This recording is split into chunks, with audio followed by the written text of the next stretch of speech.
ये कहानी है एक लड़की सोफिया की। बेचारी डॉक्टर बनना चाहती थी। उसने इंटर्नशिप खत्म ही की थी कि उसने सोचा कि थोड़ा घूम फिर लेती हूँ, लेकिन उस घूमने के चक्कर में वो अचानक कहाँ गायब हुई कि आज 11 साल बाद भी उसकी माँ उसकी राह देख रही है। पता है सबसे अजीब बात क्या थी? जब वो गायब हुई तो पुलिस को उसके कपड़े और जूते मिले। एक पेड़ पर काफी ऊंचाई पर किसी ने उसकी अंडरवेयर बांध कर लटकाई हुई थी। अब आप ही सोचिए, कोई इंसान खुद तो ऐसा नहीं करेगा ना? या फिर शायद जंगल में कोई और था जो सोफिया पर नजर गड़ाए बैठा था। चैनल को सब्सक्राइब कर लीजिएगा दोस्तों, क्योंकि हम कहानी शुरू करने वाले हैं। सोफिया क्वेत्सर एम्स्टरडैम की रहने वाली थी। देखने में बिल्कुल हंसती खेलती एम्बिशियस लड़की। उसने डॉक्टरी की पढ़ाई की और डिसाइड किया कि वो अफ्रीका के युगांडा देश जाएंगे लोगों की मदद करने। हम अक्सर सोचते हैं ना कि विदेश में सब कुछ सेफ रहता है, पर हर जगह के अपने खतरे होते हैं। सोफिया वहाँ एक हॉस्पिटल में काम कर रही थी। वो इतनी मेहनती थी कि उसने वहाँ की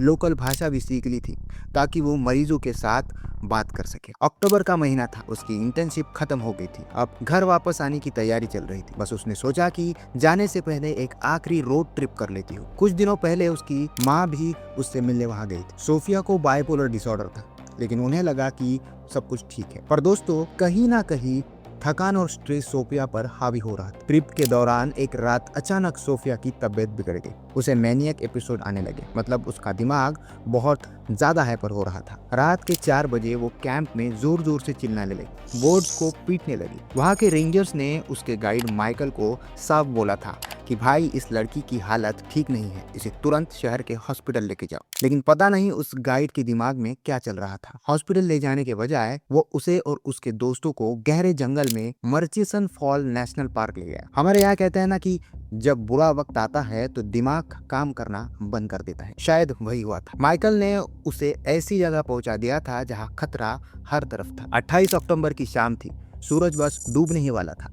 सोफिया ने अपने दोस्तों से कहा, मैं बस बाथरूम होकर आती हूँ। बाथरूम वहां से सिर्फ कुछ कदम की दूरी पर था। दोस्तों को लगा कि वो आ जाएंगी। वो अपना सामान रखने लगे, लेकिन 10 मिनट हुए, 20 मिनट हुए, सोफिया नहीं लौटी। जब वो ढूंढने लगे तो पूरा बाथरूम खाली था। अंधेरा हो चुका था, चारों तरफ घना जंगल और नदी का शोर और जानवरों की आवाजें। सोफिया उस घने जंगल में जहाँ मगरमच्छ, हिप्पोज और शेरों का राज था, कहीं खो गई थी। पुलिस बुलाई गई, टॉर्चेस जलाई गई, पूरी रात उसका नाम पुकारा गया, लेकिन जंगल ने कोई जवाब नहीं दिया। अगले दिन जो मिला उसने युगांडा पुलिस और सोफिया की माँ के होश उड़ा दिए। नाइल नदी के किनारे एक प्लास्टिक की बोतल मिलती है जो कि सोफिया की थी। थोड़ा और आगे गए तो झाड़ियों में सोफिया के फटे कपड़े मिले। लेकिन सबसे अजीब चीज अभी तक बाकी थी। एक पेड़ पर जमीन से लगभग 15 फीट ऊपर सोफिया के अंडरगारमेंट्स और पैंट्स किसी ने गांठ बांधकर पेड़ पर लटकाए हुए। उसके जूते जमीन पर बिल्कुल साफ सुथरे और ढंग से रखे हुए। सोचिए, अगर कोई जानवर हमला करता तो क्या वो कपड़े उतार कर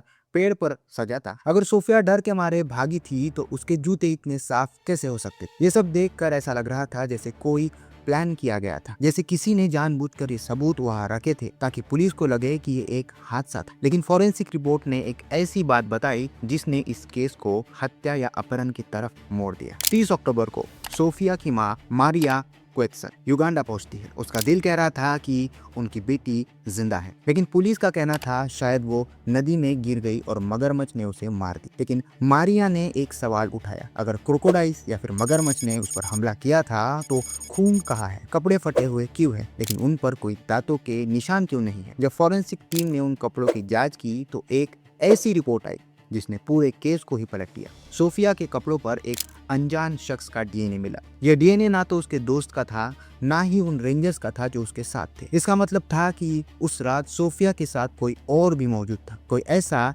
जिसने उसके साथ ये सब कुछ किया था। अब यहाँ पर हमें बात करनी होगी उस गाइड की जिसका नाम माइकल था। माइकल के पास कोई लाइसेंस नहीं था। उसने सोफिया को तब हॉस्पिटल नहीं पहुंचाया जब उसकी हालत खराब थी। और सबसे बड़ा रेड फ्लैग पता है क्या है? जब एक सीनियर रेंजर ने माइकल को पूछा कि वो कहाँ से आया है तो माइकल ने पहले तो झूठ बोला। उसने कहा कि वो मर्चिसन फॉल्स की तरफ कभी गया ही नहीं था। आप ही सोचिए, एक गाइड झूठ क्यों बोलेगा? क्या वो डर रहा था क्योंकि उसके पास लाइसेंस नहीं था, या फिर वो अनजान डीएनए उसी का था? हमारे यहाँ भी जब कोई ऐसा किस्सा होता है तो सबसे पहला शक रास्ता दिखाने वाले पर ही जाता है। माइकल पर केस तो चला, लेकिन युगांडा की कोर्ट में सबूतों की कमी की वजह से वो बचने की। कुछ लोग कहते हैं कि ये सब सोफिया ने खुद किया। मारिया ने बताया था कि सोफिया बाइपोलर और स्ट्रेस की वजह से उसका दिमाग हाइपर हो जाता, लेकिन थ्योरी ये कहती है कि शायद डर के मारे वो खुद पेड़ पर चढ़ गई हो। लेकिन दोस्तों, एक सवाल का जवाब कोई नहीं दे पाया। अगर कोई डर के भागेगा तो क्या वो अपने जूते निकालकर इतनी सफाई से रखेगा, और उन जूतों पर मिट्टी क्यों नहीं मिली? साफ दिख रहा था कि किसी ने पुलिस को गुमराह करने के लिए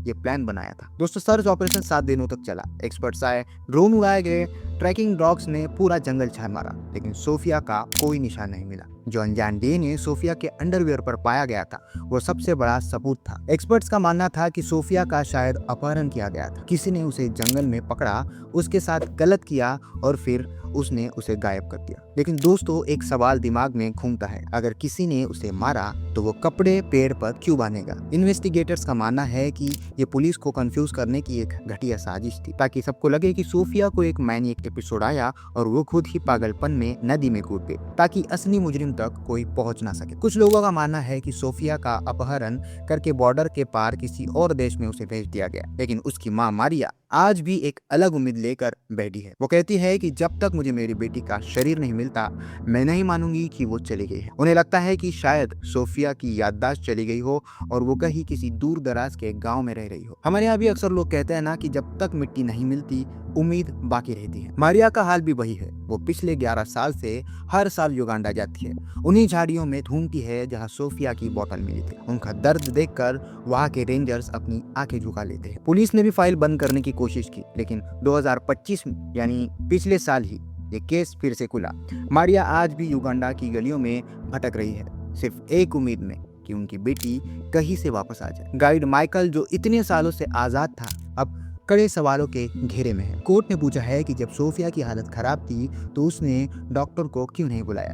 क्यों उसने झूठ बोला कि वो मर्चिसन फॉल गया ही नहीं था? मारिया ने कोर्ट में जो बयान दिया, उसने सबको रुला दिया।